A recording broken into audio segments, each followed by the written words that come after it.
Jadi memang pada saat itu memang jelas sekali bahwa dimulainya pada abad ke-17-18 ini. Tapi tidak semerta-merta kemudian Eropa mampu memunculkan Republik Literasi ini. Setidak-tidaknya ada beberapa faktor yang kemudian mempengaruhi adanya Republik Literasi ini. Saya mulai dari sejarah baratnya dulu. Saya mulai dari sejarah kenapa sih ada gerakan literasi itu.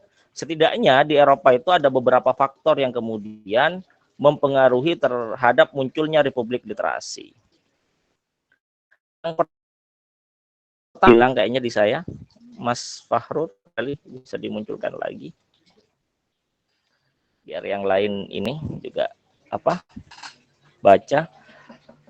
Yang pertama itu faktor yang pertama adalah munculnya mesin cetak. Next setelah setelah itu. Jadi faktor yang pertama adalah munculnya mesin cetak. Yang kedua, adanya jaringan korespondensi. Kemudian yang ketiga itu adanya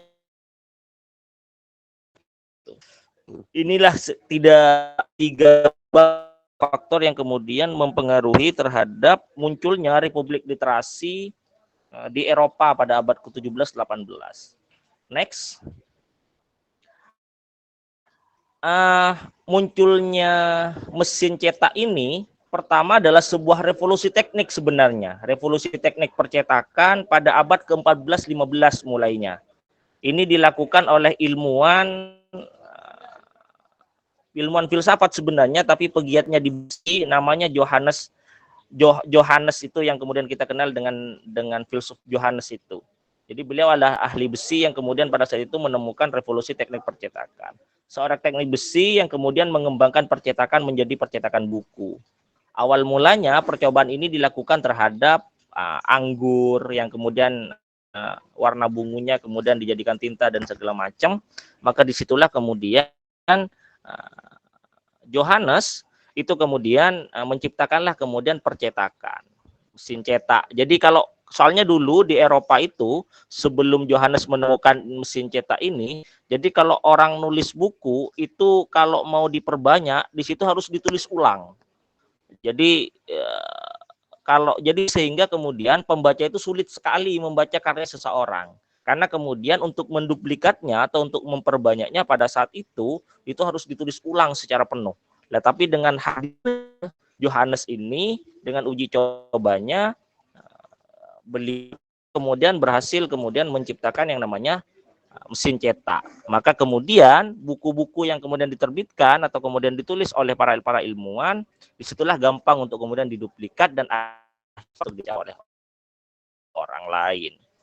Begitu kiranya. Next, kedua, faktor yang kedua adalah adanya jaringan korespondensi atau surat menyurat. Jadi di Eropa pada saat itu masif sekali yang namanya jaringan surat menyurat antara ilmuwan. Jadi banyak sekali di saat itu para intelektual, ilmuwan-ilmuwan itu saling berbalas kabar, saling berpendapat, saling mengomentari buku. Maka karena memang sudah ada mesin cetak pada masanya Johannes itu, maka buku sudah gampang untuk kemudian dikonsumsi oleh publik, dikonsumsi oleh banyak orang. Maka kemudianlah para ilmuwan itu gampang untuk membaca buku-buku apa yang kemudian diinginkan. Nah, dari bacaanlah itulah kemudian mereka berkirim surat, saling mengomen yang baru terbit dan lain sebagainya. Jadi setiap buku yang terbit dikomentari, dikirim ke penulis, berbalas kabar dan lain-lain, berbagi gagasan dan lain-lain. Kalau sekarang lah dikirim lewat pos lah kalau sekarang. Tapi pada masa itu entahlah kemudian, tapi surat menyurat atau korespondensi pada saat itu sudah memang marak sekali. Jadi sehingga disitulah lambat laun seluruh intelektual pada saat itu di Eropa sudah saling mengenal identitas. Bahkan dari sebuah artikel yang kemudian saya baca, artikel penelitian, ada salah satu sahabatnya René Descartes itu sampai memiliki sahabat pen lebih dari 700.000. Jadi bayangkan dengan pada saat itu tidak ada grup WhatsApp, tidak ada sebagainya. salah satu sahabatnya Rendekat ini mampu memiliki sahabat pena lebih dari 700.000. Ini sangat luar biasa sekali. Bagaimana kemudian nulisnya beliau, nulis tangan surat itu kemudian dikirim ke 700.000 sahabat itu. Beda kalau sekarang kan, tinggal klik, share, dan lain-lain. Nanti kita akan bahas. Ini merupakan bagian dari kemunduran atau tidak. Next, yang ketiga, ada ya atau copy host pada saat itu. Kalau dalam itu rata-rata copy host bukan copy shop. Tapi juga ada yang kemudian memiliki menyebutkan istilah copy shop. Tapi pada intinya adalah sama. Kalau bahasanya anak muda sekarang adalah warung kopi. Jadi adanya gelombang lah, copy shop ini muncul, kemudian adanya gelombang kolonisasi awal. Jadi di Eropa itu pada sekitar abad di situ 17 sampai 18 itu Eropa itu mulai masuk pada dunia yang sebelumnya tidak dikenal, disebut dengan gelombang kolonisasi awal. Jadi memang pada saat itu Eropa mengalami kegunjangan yang sangat gundah. Dia dihadapkan pada kehidupan yang sebelumnya pernah dialami, tidak pernah dialami layaknya Amerika pada saat itu. Jadi memang ini ibarat kemudian dulu kehidupan orang Madura itu dihadapkan dengan internet gitu, maka jadi ada semacam kegundahan gitu, ada semacam kegelisahan lah. Tapi kemudian adanya kopi shop itu atau kopi house itu, dari situlah kemudian bertemulah banyak orang. Dari itulah kemudian bertemunya banyak ilmuwan yang pada mulanya kemudian saling tawar-menawar tentang kopi, kemudian bergeser pada pemikiran, bergeser pada diskusi panjang, saling tukar pendapat dan lain-lain. Itu semua lahir di kopi shop. Makanya Andrean ini salah satu ilmuwan yang kemudian saya baca risetnya, bahkan di kopi shop itulah kemudian orang-orang pada saat itu di masa Eropa, pada saat kopi shop berkembang, itu orang-orang Eropa sampai ilmuwan-ilmuwan Eropa ketika melakukan diskusi, melakukan debat, itu sampai adu fisik. Di mana mereka melakukan itu di kopi house itu. Jadi warung-warung kopi itu, kalau kata Andrean dalam saya mengulang apa yang kemudian dikatakan Andrean dalam sebuah risetnya. Jadi warung kopi itu tidak diisi oleh orang yang berselfie, tidak diisi oleh orang yang dengan tanda kutip misalnya kencan dan lain sebagainya, tapi diisi pada saat itu di masa Eropa itu betul-betul warung kopi itu diisi oleh orang-orang yang diskusi, baca buku, ilmuwan-ilmuwan saling tengkar pendapat dan lain sebagainya. Maka kemudian dapat kita perhatikan hari ini, jika ada warung-warung kopi yang kemudian hanya isinya orang-orang ngobrol biasa, orang-orang kencan dan lain sebagainya, itu berarti sudah keluar dari titah kopi shop yang kemudian berkembang di Eropa pada saat itu. Jadi begitulah kemudian kira-kira yang melatar belakangi kenapa sampai saat ini ada gerakan literasi. Karena jauh gerakan literasi yang kemudian hadir saat ini, dimulai dari warung kopi atau kemudian dimulai dari media, surat kabar tadi, dan bahkan kemudian dimulai dari percetakan buku dan lain sebagainya, karena memang sejarahnya ngomongnya begitu. Itu kira-kira. Selanjutnya saya kerucutkan lagi ke literasi Indonesia gitu. Saya ngomongnya di sini literasi Indonesia, saya tulis antara khawatir dan senang. Jadi kalau sudah dihadapkan pada literasi Indonesia, itu kayaknya dihadapkan pada khawatir dan senang gitu. Oke, next. Jadi kita santai aja ya. Oke, mengapa kemudian mengkhawatirkan kira-kira? Ya, saya kok kemudian tulis literasi Indonesia itu kok mengkhawatirkan. Gitu. Sebelum saya ngisi, saya coba otak-atik, searching, kemudian cari data-data tentang literasi Indonesia. Bahwa saya bacakan ada beberapa data yang kemudian saya himpun. Yang pertama, menurut data UNESCO tahun 2020, minat baca masyarakat Indonesia itu hanya 0,0001%. Artinya dari 1.000 orang hanya ada 1 yang minat membaca. Nah, ini yang saya khawatirkan. Kemudian data yang kedua, riset yang kemudian dilakukan oleh WMLNR itu yang kemudian dilakukan oleh Central Connecticut State University pada tahun 2016 sampai tahun 2020, Indonesia itu minat bacanya berada pada peringkat ke-60 dari 61 negara. Persis di bawah Thailand. Ini mirisnya. Kemudian saya bacakan lagi data ketiga, menurut apa yang dilakukan oleh PISA yang juga diselenggarakan oleh OECD itu, Indonesia menjadi bagian dari 10 negara yang memiliki tingkat literasi rendah. Ini riset tahun 2019.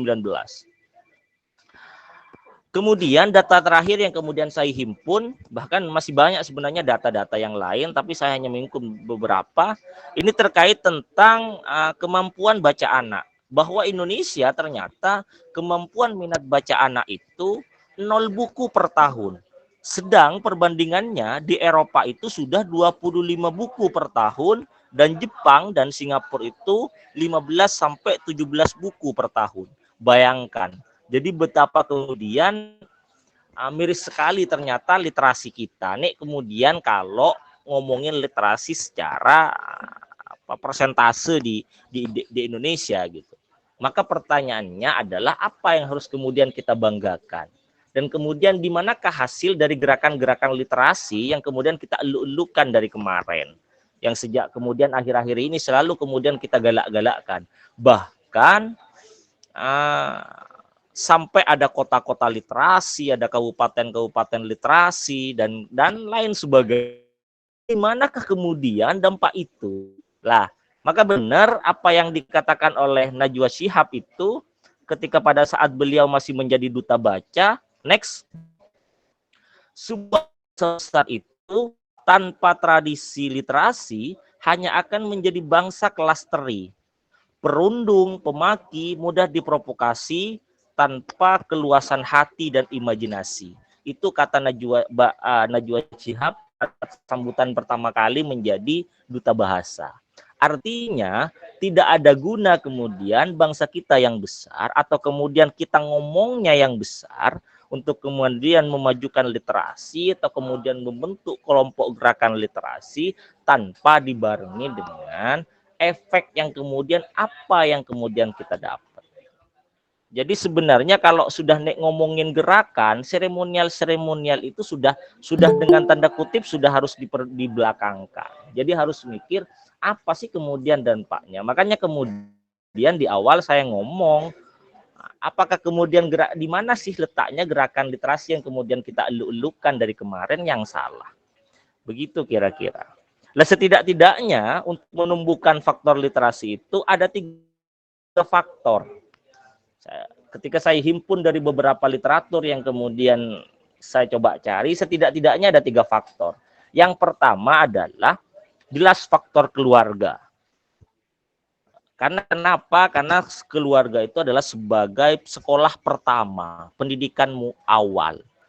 Maka saya baca salah satu laman miliknya Mbak Nana juga ketika waktu dia membagikan laman blognya pada saat sambutan pertama menjadi Duta Baca Indonesia.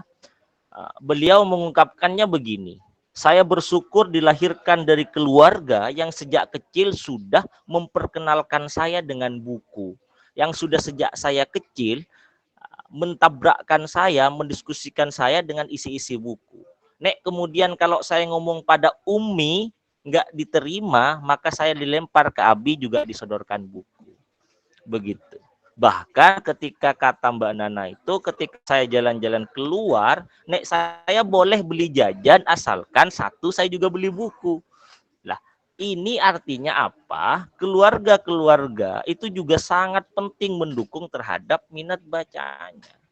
Jadi tidak hanya ngomong ayo baca nah, ayo beli, nggak bisa. Jadi memang harus saling mendukung, dimulainya dari keluarga. Jadi apapun kemudian karena memang keluarga adalah faktor utama yang mempengaruhi itu.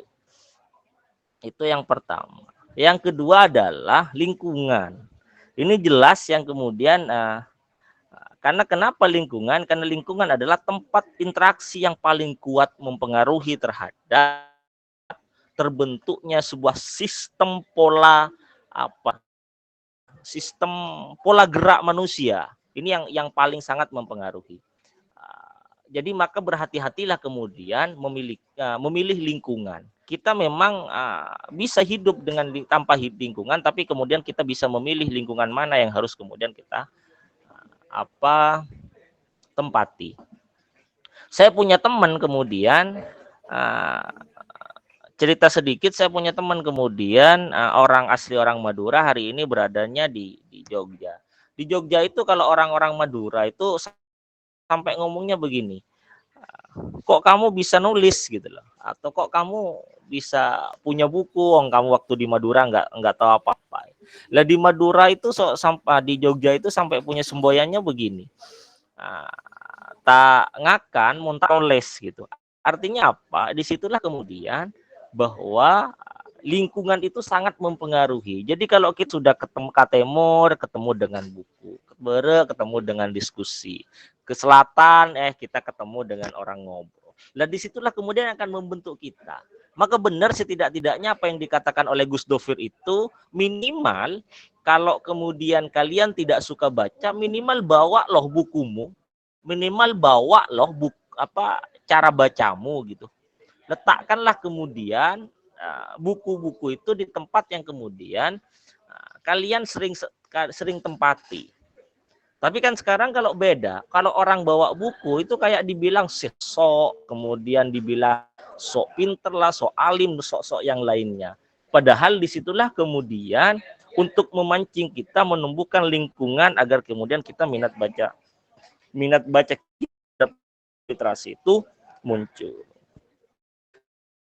Ketiga adalah kawan. Nah, ini juga sangat mempengaruhi.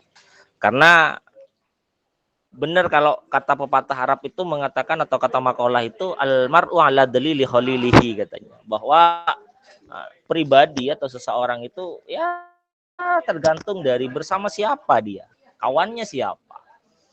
Jadi kalau sudah kita banyak ngobrol dengan teman-teman karena memang sistem di teman itu bisa mempengaruhi, bisa dipengaruhi. Lah, yang ditakutkan dengan tanda kutip adalah kita yang dipengaruhi, bukan kita yang mempengaruhi. Karena memang kalau hukum menor dalam hukum ini, yang menor itu pasti kalah dengan yang mayor. Makalah kemudian karena kita memang masih ingin belajar untuk menumbuhkan budaya literat, maka carilah kawan-kawan yang sefrekuensi, yang ngomongnya ya tentang itu. Barulah kemudian kita akan menjadi orang yang semacam. Ini kayak memang alasan klasik sih antara lingkungan, teman, keluarga. Jadi memang faktor-faktor klasik sebenarnya, tapi tidak sedikit di antara kita yang tidak bisa memilah ini. Karena tiga-tiganya, terutama yang dua, antara lingkungan dan kawan ini akan bergerak dalam kehidupan kita di bawah alam sadar kita. Tinggi semacam ini kayak memang alasan faktor kelas. Tapi tidak sedikit di antara kita yang terjebak dalam dua faktor ini, antara lingkungan dan kawan. Ya siapa sih yang nggak mau menolak untuk berkawan? Siapa sih yang nggak menolak untuk kemudian hidup di lingkungan itu? Lah, maka secara tidak langsung tiba-tiba kok saya terjadi begini lah. Disitulah kemudian yang nanti sebenarnya ini yang perlu kemudian kita pikirkan bersama. Next. Nah, barangkali itu saja pengantar dari saya tentang kenapa kemudian saya hanya mengelak kekhawatiran saja tentang gerakan literasi kita yang sebenarnya mulainya dari mana, dan hari ini benar nggak literasi kita sudah sesuai dengan hitoh yang kemudian berkembang di Eropa pada abad 17 sampai 18 itu. Itu saja barangkali. Terima kasih, sedikit pengantar, nanti barangkali dikupas tuntas oleh Mas Hendra karena memang sudah pakarnya sebenarnya ngomong persoalan ini. Ya, itu saja barangkali. Terima kasih, saya kembalikan ke moderator. Assalamualaikum warahmatullahi wabarakatuh. Waalaikumsalam warahmatullahi wabarakatuh. Baik, terima kasih Kak Ajas Elmazi atas paparan yang sangat luas sekali. Baik, saya langsung persilahkan kepada Kak Hendra Purnomo.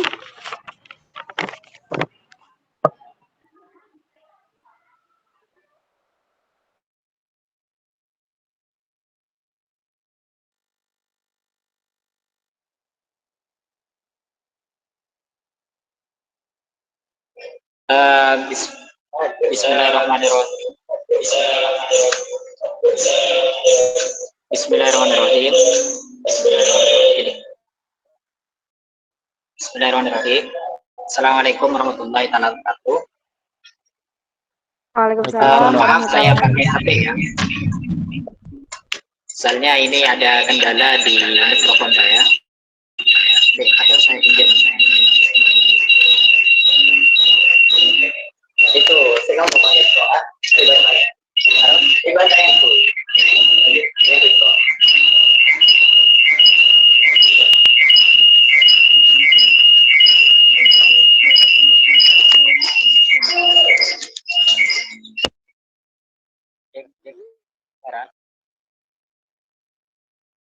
Assalamualaikum.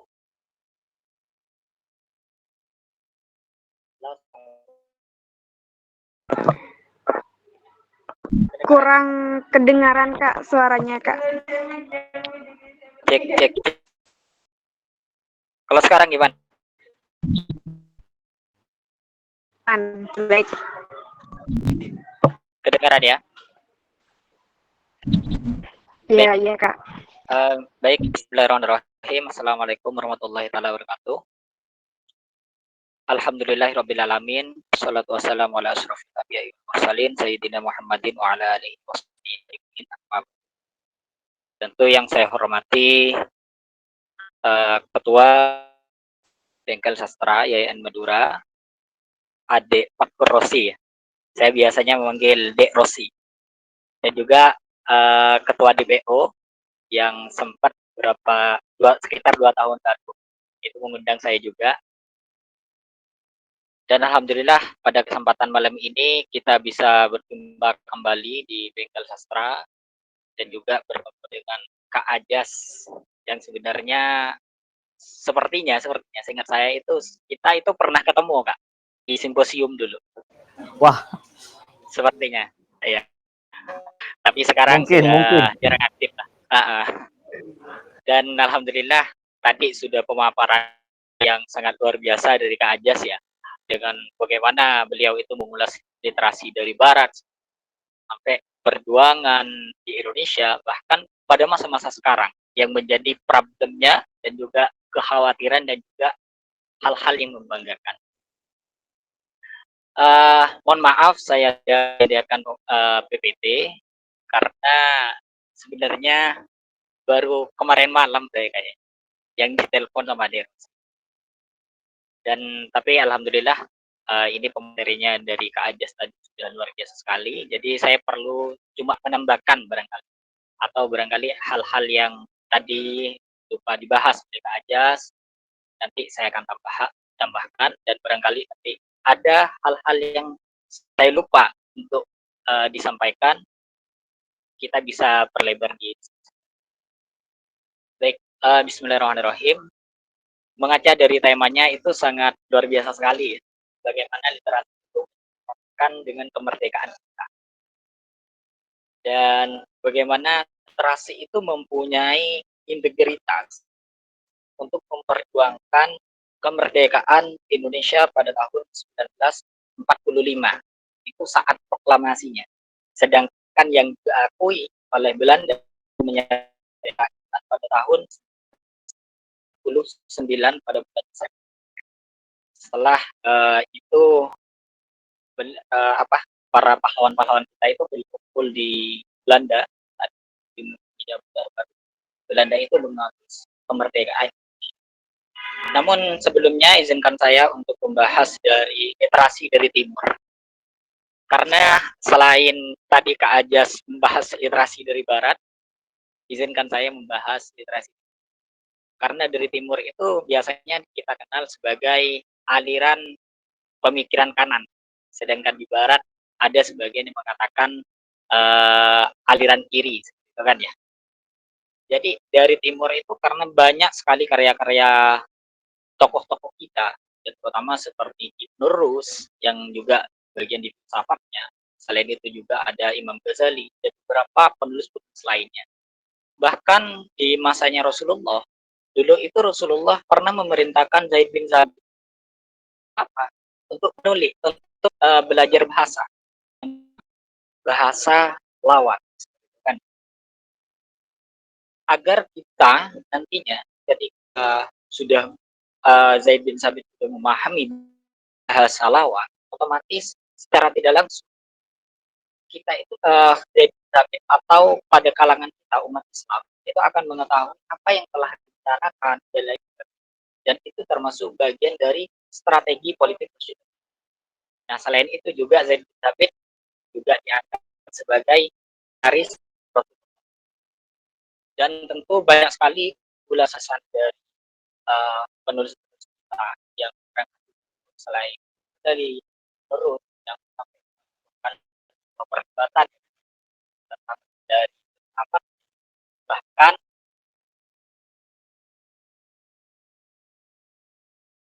sebuah beda paham atau beda pandangan uh, atau dengan literasi. Jadi selaras juga dengan apa yang disampaikan oleh kaum ketika Ki Agil Syiron itu pernah menulis sebuah namun dibantah oleh Ki Nawawi. Sebelum dibantah dengan juga beliau itu tabayun, tapi kalau sekarang kayaknya sudah jarang kan? Kita tabayun dulu baru itu membantah, karena pada prinsipnya kata Ustaz Khalil Wafa ini pada waktu yang pernah saya baca di salah satu edisi, beliau menyampaikan bahwasanya ketika kita itu uh, ketika seseorang itu menyampaikan dengan tulisan, maka perlu kita lawan dengan tulisan. Jadi seimbang. Kalau kita hanya melawannya dengan perkataan, mungkin itu masih. Dan selain itu juga tentang pahlawan kita.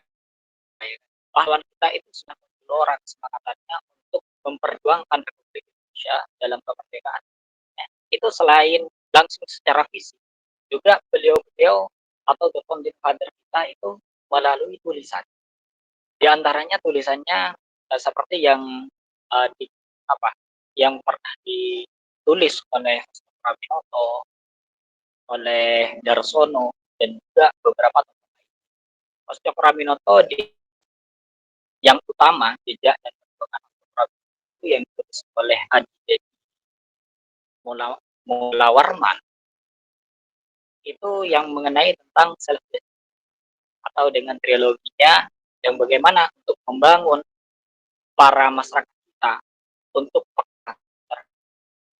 kezaliman para penjajah.